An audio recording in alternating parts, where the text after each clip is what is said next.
Hi everyone, my name is Sue from SMB Jewelry Designs. I'm here to talk to you today about some rock grinding that I've been doing, and I want to go through some of the samples that I've gotten from the Herkimer Diamond Mine that I just went to recently. I really hope you enjoy it. If you're a new subscriber, welcome. If you've been here before, thanks for joining again. It's been a bit since I've put a video out here, so I hope you enjoy this one. I'd never put a second part to my moonstone grinding video, so I do apologize for that. I do plan on getting a new one out there very shortly to finish up that part of it. I unfortunately already finished the moonstone itself, but I might have another moonstone in there that I can do for you. But I want to put out there also that I am very inexperienced lapidary artist. I'm just starting. I have a small machine that I do my grinding and my polishing on. So I have been playing around with it, experimenting with different things, and finding something that works the best for me. So I welcome any comments or questions or thoughts or anything, because I'm still learning, and that's what this neighborhood and community is all about. So without any further ado, I just want to share that I was at the Herkimer Diamond Mine here in New York State a couple weeks ago, and I went rock hunting in the mine itself, and I also went into the store and purchased a couple of bags of sluicing material. One of them was a emerald bag, and one of them was a bag of just mixed rocks, fossils, and things like that. And both of the bags were really fun. I enjoyed picking through them with my daughter. She's another rock hound, so to speak. So she and I had a lot of fun. I want to show some of those materials to you here very quickly, and then we'll get the grinding machine out and kind of talk about what I plan on doing with some of them, and hopefully get into grinding one of them, and then I can show you that as we work through the different phases. So stay tuned, and I'll be right back. Okay, so we're back, and here's a bucket of some of the stones that I purchased. These are not stones that I found personally, but these were stones that were in the two bags that I talked about earlier. One of them was an emerald bag, and one of them was the, I think they want to call it the maxi or the mega bag. They had two different sizes, so I'm not sure. But in any case, let's get right into it. You can see there's quite a variety of rocks in here. There's some selenite. There's another piece of selenite. This is a really pretty piece of fluorite. Some quartz. Some amethyst. And here's a pretty blue piece of amazonite. Trying to get it so the camera's not glaring, or the light's not glaring on it, sorry. That one's a little pale blue, so it's hard for the camera to pick it up. And then there was some really pretty blue apatite. I'm going to keep this one out because I think that's going to be one of the first ones that I'm going to work on. Some really pretty desert jasper. This camera's not going to really do it justice, but there's some pinks and purples and blues in this one. So I'm not going to go through all of these in the interest of time. I did want to show you a few pieces of the emerald that I was able to get out of that bag as well. There's some decent sized pieces. That's a piece of emerald. Let's see if I can get it a little closer so you can see it.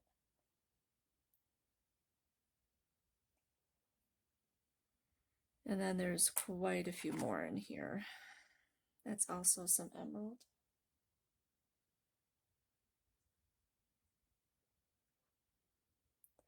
So there's a lot of really nice pieces like that one, and then you have some larger chunks, such as this. You can see the pretty green pieces in there. So some of these things I'm not 100% sure what I'm going to do yet. I want to look into some more videos to see what the best way is to get at some of these pretty pieces of emerald, or I might just keep them as specimens. I haven't decided yet. but there's plenty of small pieces in there that I can work with and put into some sort of a piece of jewelry. So yeah, I just wanted to share with you kind of the size of the contents that I got out of both of those bags. Pretty fun. Fun for us rock hounders for sure. Some really pretty glittery ones. I did find some Herkimer diamonds as well. I'll share those with you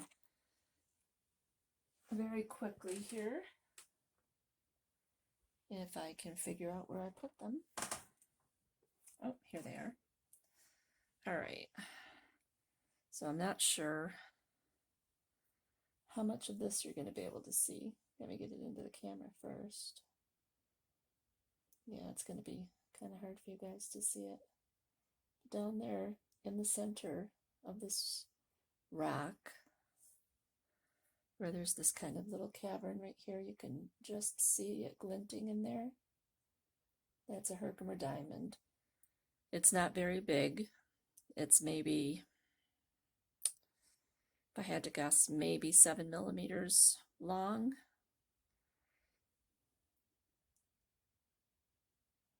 Oops, sorry, I keep going out of shot. There it is. You can see it there. It's kind of blurry. Sorry about that. Anyway, this was a rough find.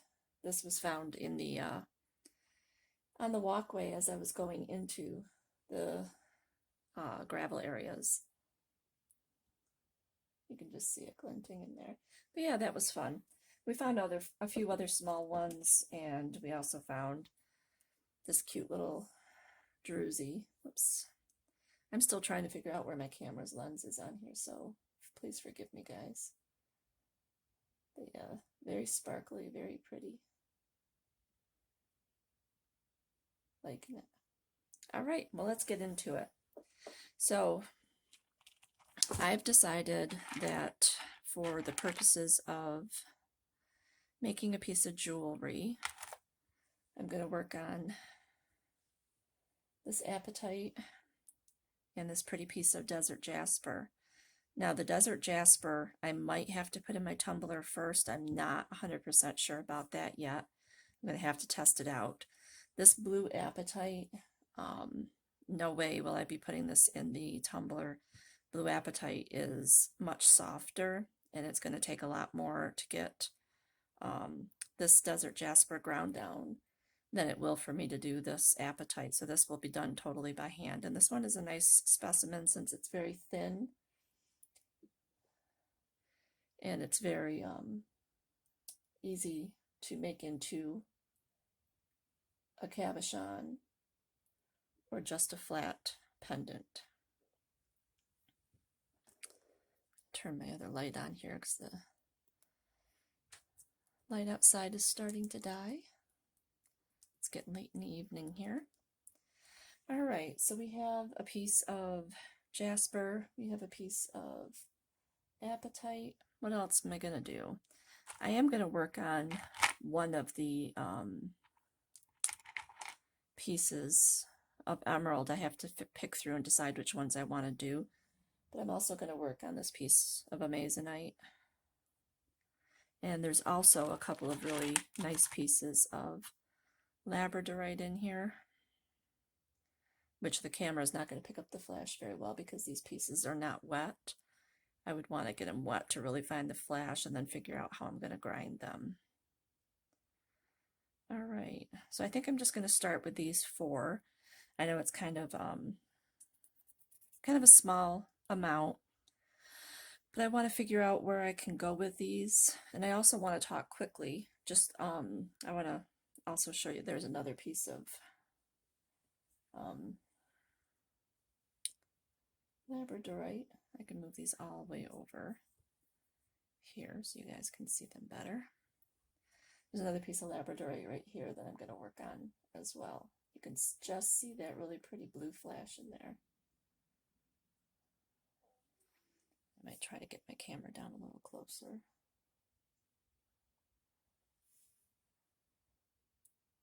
All right.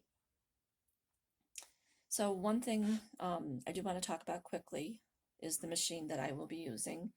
It's called a high-tech diamond machine. It's from a company called High-Tech.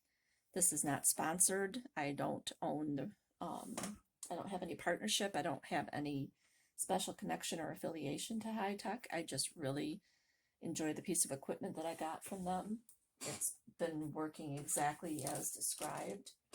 And the other day I went out and decided to purchase a new plate from them. This is their 100 grit. Right now I have a plate that I've been working with them, on my rocks, excuse me. And this one is 180 grit.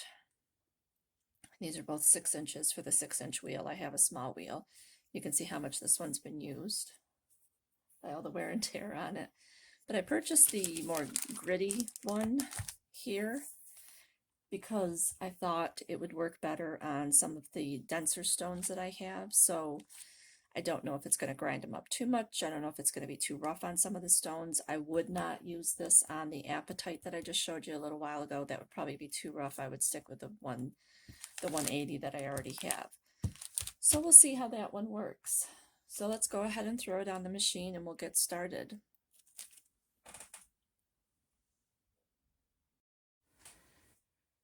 Okay, so here's my setup of my high-tech machine. I'm going to take my ring off because I don't want to get that dirty. So with the high-tech machine that I have, I'm going to pull this back a little bit so you can see the full setup, hopefully. Whoops, sorry. Alright, so here we have the water intake. This is where I'm going to put my water. This is where the wheel sits, is underneath this plastic casing. Let's see if I can get a little bit better shot here. Okay, and this is the little screw top that holds the plate onto here that I'll show you in just a second. I know this might be repeat for people that have watched my last video, but I just want to go through it quickly in case anybody cares to see it again. So down here in the lower right hand corner, you can't really see it, but it's underneath everything. There's another plastic cup that looks similar to the one that's sitting next to me right here. This one is where all the dirty water sluices into. There's a drainage tube that sits underneath it, and it catches all the water as it goes into the machine, so it doesn't just run out and wherever. The other thing that I like to have before I start my grinding is some water. So I usually have a couple of cups here of water that I have on hand ready to go. That way I don't have to keep getting up and going to the faucet. So I'll pour my water into the intake here. Then we'll get a plate on and we'll start grinding. And I think the first stone that I'm going to start with is, because it's a little bit easier and it'll go a little bit faster, I'm going to start with this little piece of blue apatite that we talked about earlier. All right, so I'm going to take this off, and I don't want to use my new plate that I spoke about earlier. I'll leave this in the package that I'll use for the desert jasper or one of the harder materials like quartz. I am going to use my 180 grit. It's a diamond plate. It's got little tiny pieces of diamond infused all in here. I'm going to put the screw on. This holds the plate in place. And I also want to give a disclaimer before anything starts that the machine can get loud. It is a grinding machine. It's intended to grind stones. So if you don't like the loud noise, I do apologize. I will try to talk over it. But if I'm giving anything of information or if I'm asking any questions of you guys, I will turn the machine off so that you can hear me. All right, so our diamond plate is set up. I'm going to put the cover back on. Make sure it's sitting flush. I'm going to pour some water in my bucket.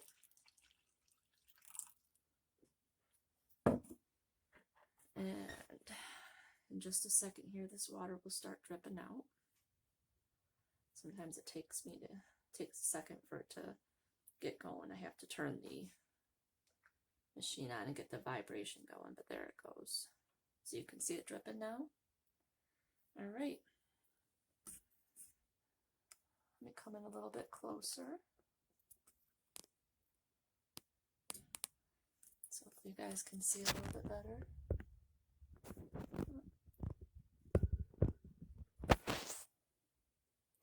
All right, here it goes. Loud noise.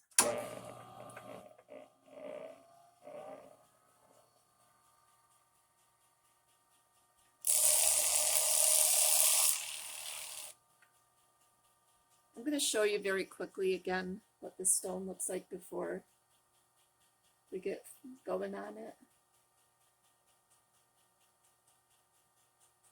See all the rough patches?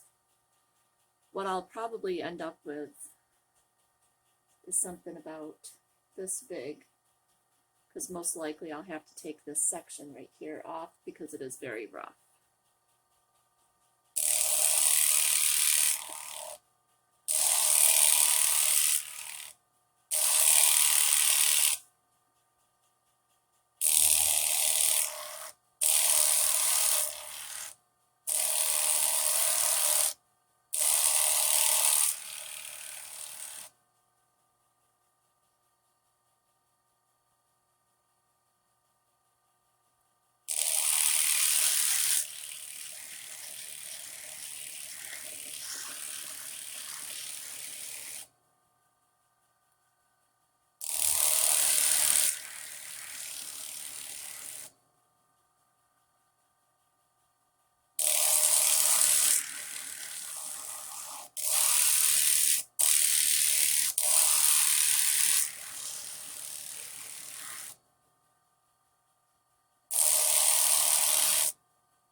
Okay, so I just turned off the machine for a second. You probably saw that rock go flying out of my fingers.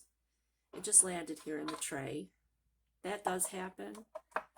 I haven't gotten skilled yet enough to do a docking stick that holds the stone on, and I really like the feel of the stone in my own fingers as I'm working it, at least for right now. So we'll see how I feel about that as time progresses. But I'm going to try to zoom in a little bit closer here, just so it's a little bit easier for you guys to see. There. And I turned the machine off, so I always take the water out, and then I put it back in when I'm not running it. So I'm just pouring the water back in, start back up.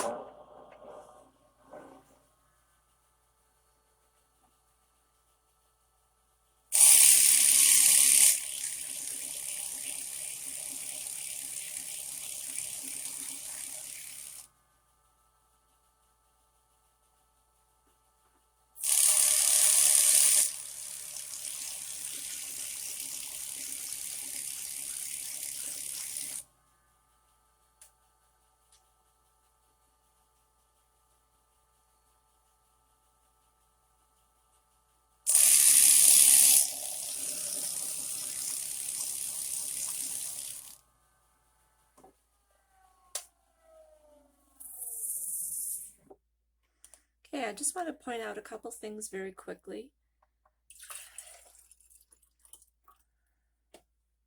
So you see me using my fingers to grind this, and I do that because, like I said, I can get a much better feel of the stone and how I'm doing with it. But I also wanted to say that this does not hurt my fingers. It will file your nails if you get your nails rubbed on it. It'll file them for you, but it doesn't hurt my fingers. So if I just have the palm of my skin down on the machine as it's spinning, it does not hurt. And I also just wanted to show you very quickly, hopefully you can see that, how that's shaping up already. Not the perfect shape yet, but because it is such a soft stone, it's getting there pretty fast. You can see that. All right, so I'm going to continue to grind on this diamond plate, and I'll be back to go on to the next plate. Okay guys, I'm back. This was a really quick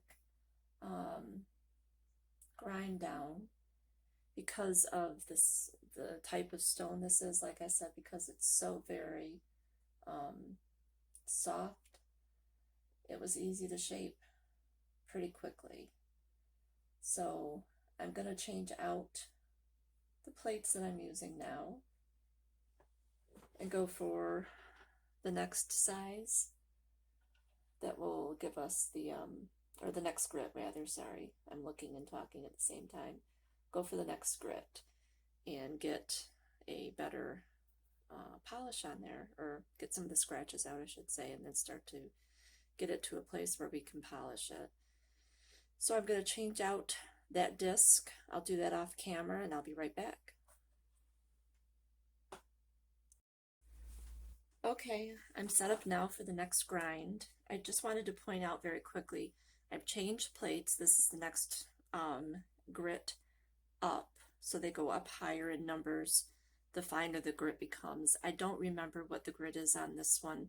I can tell you when I bought my high-tech machine, it came with 4 plates, the diamond plate and then the 4 other ones. So there was this one, 2 other smoothing wheels, and then the final polishing felt wheel.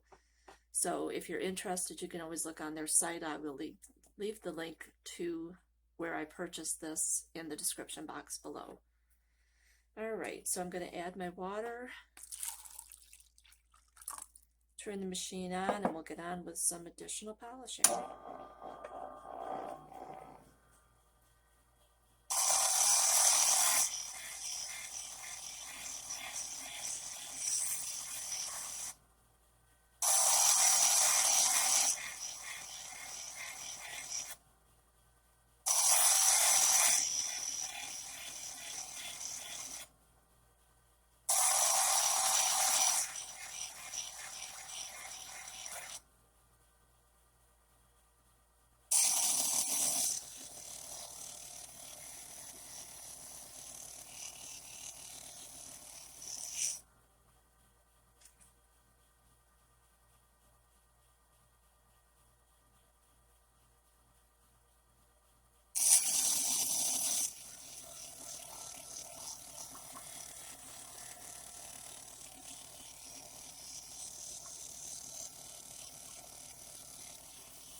Okay, so in the interest of not watching me do this forever, I'll show you now what the stone looks like as of right now. It is wet, so this is not polished state by any means, but it's taking shape nicely. It's going to be very thin, which is okay, because that's what I was kind of going for. It probably won't have any doming on it like a cap normally would, because this is not thick enough really for any sort of a really high dome. I might try to get something, but I'm not really counting on it at this point. I'm just hoping to end up with a nice, pretty, shiny stone that I can put in a nice setting when I'm done. So, yeah, I think that's it for this stage. You can see a few little divots and stuff in here that hopefully will come out as I work further on this wheel. But I'm not going to bore you guys with that. I'm going to go ahead and do that off camera, and I'll come back and show you the result off of this plate, and then we'll go on to the next one. Sorry guys, my video cut out there. I was trying to show you, oops, what this looks like now. You can just start to see a little bit of a flashback. This side right here is wet, so just ignore that. But even dry, you can start to see some of the little bit of reflection on the surface. So I'm going to keep going with this plate until I get it where I need it to be, and there's as few scratches left as possible, and then we're going to switch out. I'll be right back.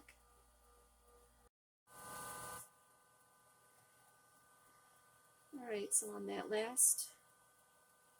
this last disc, I'm just going through the final stages of shaping and grinding it down. I've got almost all the scratches out. There's a few fine little ones left on this back side, but I'm not too terribly worried since that'll be on the back of the stone. At least I think that is. I'm not sure yet. I haven't quite decided. I think this will be the front, so I'll try to work on this side a little bit more and get it a little bit more reflective, and then we'll go on to the polishing. So there's not really much left to see here on this portion of it. I'm going to go ahead and do this off camera, and I'll be right back with you guys. Okay, so we're back. You can see my setup looks a little different now.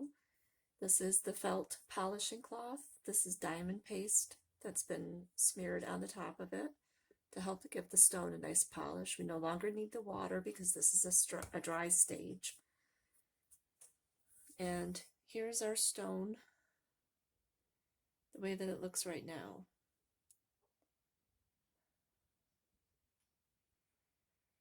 So it's looking very nice. I've decided this is going to be the face. And you can see, hopefully, that nice reflection. So we already have a very, very, very nice polish on there. But this next step will get us where we need to be. So I'm going to go ahead and start the machine, and we'll get this polished up. And we'll be all done here in just a few minutes.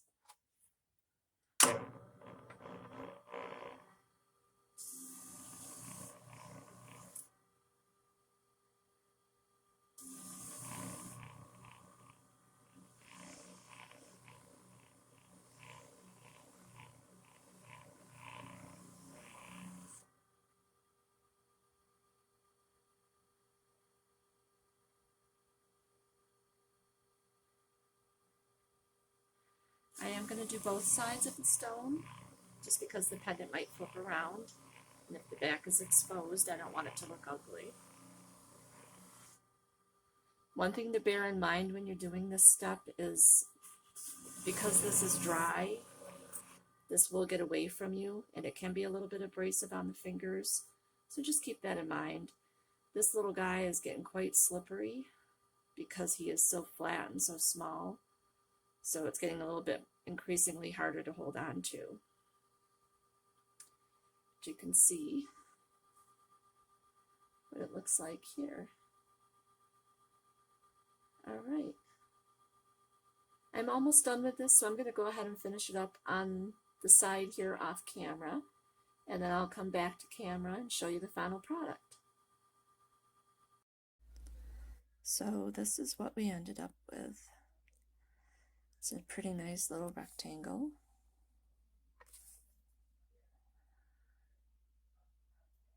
It's got a beautiful shine on it. This will be the outward facing piece or side. I keep saying piece, side. And this is the back side. You can see there's a few little holes and divots in it.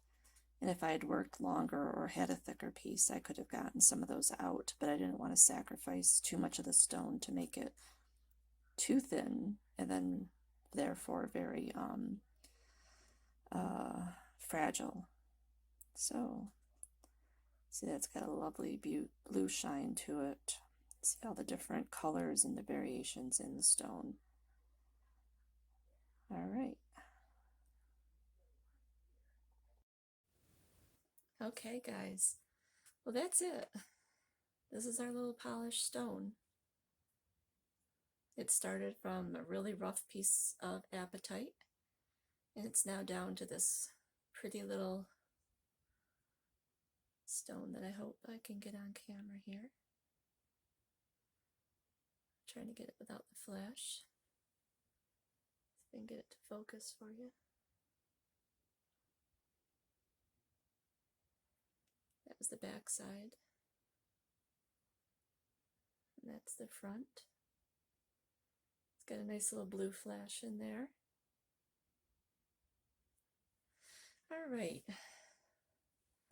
Well, that was a beginner kind of walkthrough of the whole process. So we went from the very rough stone all the way down to the polished piece. Now there's a lot more that I could have done with this one. There's still a few little holes and little pockets in there that I could have gotten out. But for the, I don't know, maybe 45 minutes to an hour, I forgot to time it, I meant to. But for the 45 minutes to an hour, this little guy polished up quite nicely and looks like a whole different rock from where we started. So I'm very pleased with it. I like to experiment with stones that aren't something that you see every day, because I think there's a much broader market for gemstones out in the world that you don't see all the time. You do see apatite, but you don't see it as often as some of the other ones. I think it's because it's a little bit harder stone to work with because it's so soft, but it still takes a very nice polish. Another one that I recently did, that I'll put some before pictures up in here if I remember to, right after the video finishes. This is a pendant that I just recently completed. That's copper wire that it's wrapped in, and it's been oxidized, and I'm in the process of polishing it to bring out the darkness of it. But the stone in here was a stone that I did myself. This is a natural common green opal. There's the back, and it went from a very rough piece, just like the apatite, down to something very pretty. All right. Well, I really hope you enjoyed this video. I was glad to bring it from the beginning to the end of the process so you guys could all see how that looks and how relatively easy it is to do. And it's nice because you don't necessarily need a lapidary saw to be able to do some of these stones. If you can get them down to small enough chunks, whether you use a geology hammer or some other form, even a Dremel tool. I have a Dremel with a diamond saw blade on it. It's a very small blade, but from these smaller rocks that you can get out of bags like this or you can purchase on Amazon, it's pretty easy to get them down to a doable shape. Then you can put them on the machine and polish them up yourself and wrap and make something from beginning to end, which is the type of process that I really enjoy. So I'm not going to chat your ear off any longer. I really hope you enjoyed the video. If you did, please subscribe, leave a like down at the bottom. It really helps me out. I appreciate you stopping by to see this video. If you want to leave any comments, I'd be happy to hear any feedback, any questions, anything you'd like to see me do in the future. If you have a particular stone that you think I have that you might want me to polish up for you, give me a shout. I will also leave links down below to the Herkimer Diamond Mine as well as to the high-tech site that produces the equipment that I was using. So have a great day, night, whatever it is. Take care of yourselves, be safe, and I will catch you in the next video. Bye.